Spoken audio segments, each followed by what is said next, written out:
For 9.5 months I travelled round the world, living out of a backpack, budgeting as much as I could and having the best time I ever could have asked for.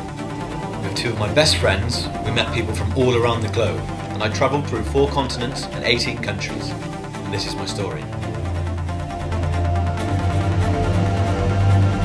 We're going on an adventure! Welcome to The Big Trip.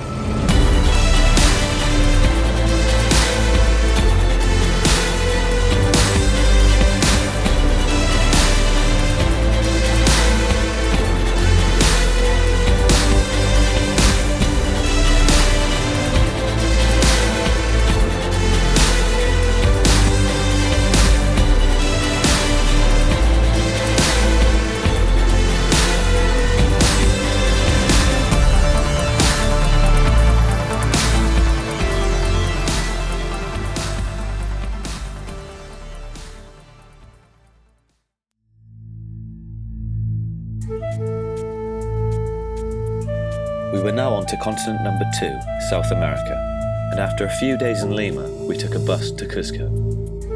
This had been our longest bus journey so far, being 22 hours long, but it was a lot more comfortable than the shuttle buses of Central America.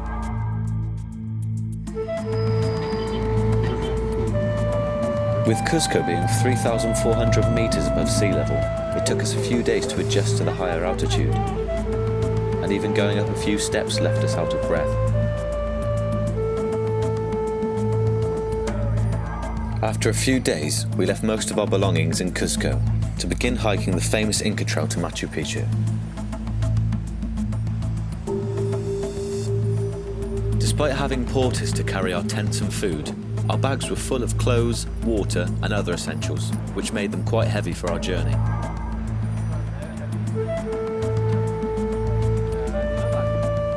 Not long into the hike, we passed our first Inca ruins called Yactipata, meaning the settlement on the hill in Quechua, the local language used by the Incans and still spoken in Peru today.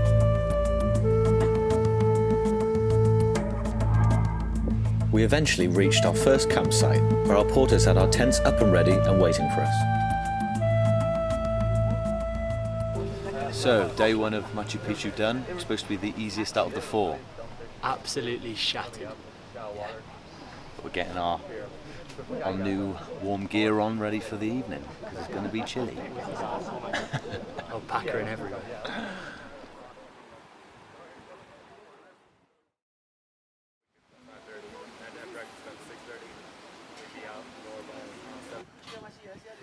On day 2, we set off about 6:45 after breakfast. Today, we will be ascending 1,000 metres, over 3 times higher than yesterday's hike. Thankfully, our bags were getting lighter the more water we drank. So, it's day 2 of the trek. I've lost Ryan. I think he's somewhere miles ahead. But today, as you can see, is all steep uphill. And it's supposed to be the hardest day.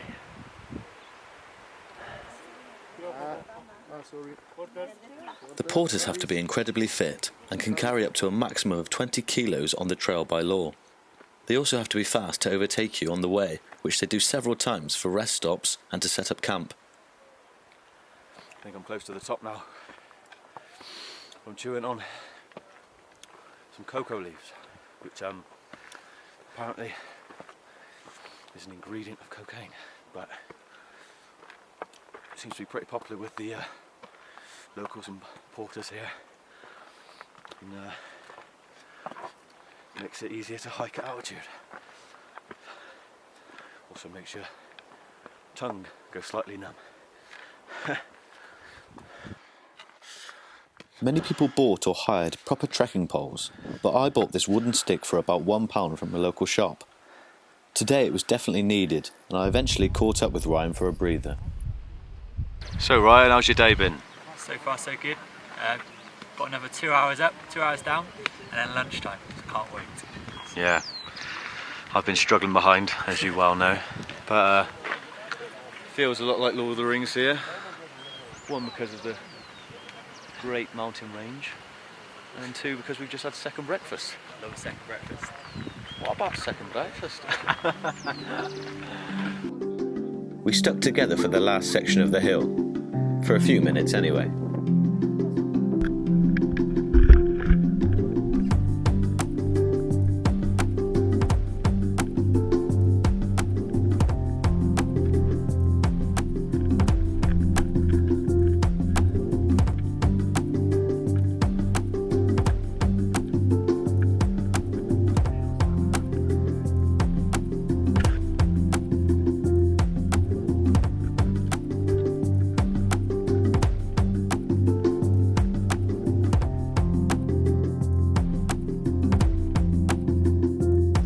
Right, Steve. Right, Steve. How'd you feel? Celebratory run. Yes. Thank you very much.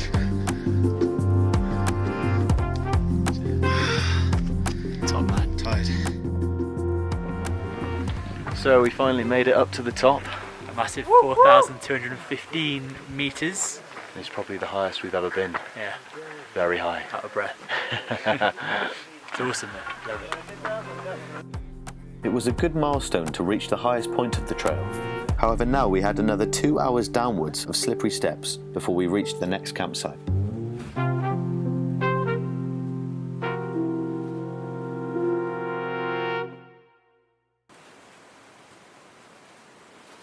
Day 3 had arrived. Yesterday was supposed to be the hardest day of walking. However, today was the longest. We set off early and began ascending once more.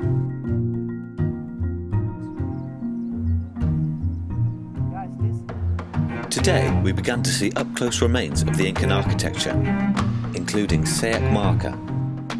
The only access is thin, steep steps as it's built on a cliffside. In Quechua, it means the inaccessible town, and in my opinion, a very well-named settlement. The Incans survived in these mountains by channeling water from the mountaintops straight into their towns, by building and carving aqueducts. We carried on with the hike, and it wasn't long before we were walking with one of South America's most famous animals. I'm surrounded by llamas. Check it out. Llamas have been used in agriculture for hundreds of years, and one of our guides told me an interesting story on why they may have been called this. We call llamas, and you call llamas, but we don't know exactly what is the original name of this animal, the important animal, because in the Inca time, this llama was very important. Why? Because they don't know about the horse, donkeys, mules, nothing. Our ancestors, the transmission, oral transmission, they told me, Augusto, I asked my grandfather, why we call llama? When the Spanish arrived here, they asked the local people, all Peruvian people or the Quechua people, they asked, ¿Cómo se llama? And the local people, they answered, llama. At this moment, we call llama.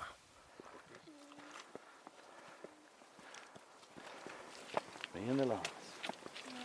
I'm the new shepherd. Despite being up in the mountains, the quality of food we had was exceptional, and we got to try lots of traditional Peruvian cuisine. Walking for miles and miles every day, we needed plenty of food, and luckily, there was plenty about.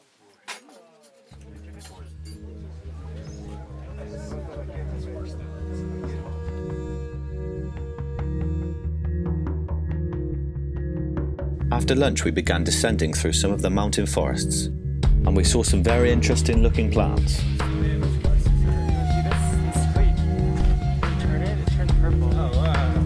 How did you know that? I don't know, we were just looking at it because it's like sort of weird. Yeah, so cool.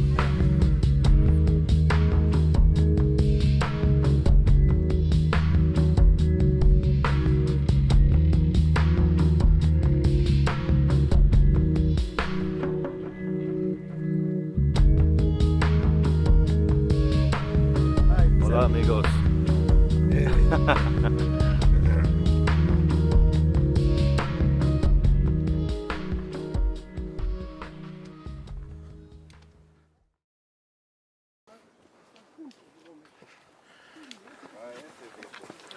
So today we're up at 3 a.m. queuing at 4:30 for an hour to get in at 5:30 to the checkpoint, and now we're on the last little bit of the hike to Machu Picchu. Hey. We were now approaching the Sun Gate, the original entrance to this great ancient city. So this is it. This is the Sun Gate.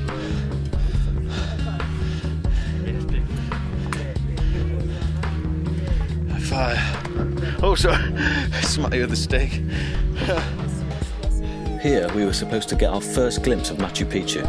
As you can see, it was a bit misty and we couldn't see much.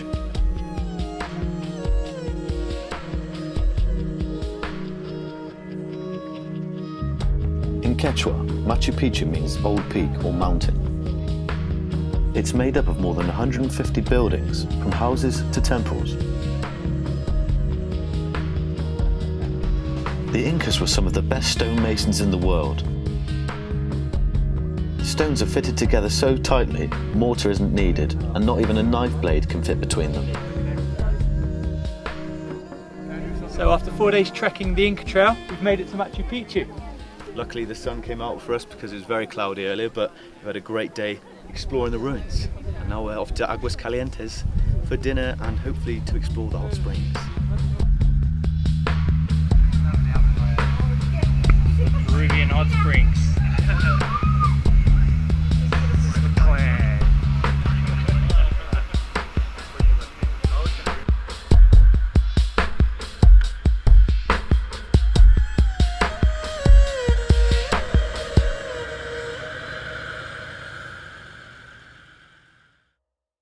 Next time we explore the rest of Cusco before heading west. Check out the Uros Peninsula. And we check out less mountainous areas of this fascinating country.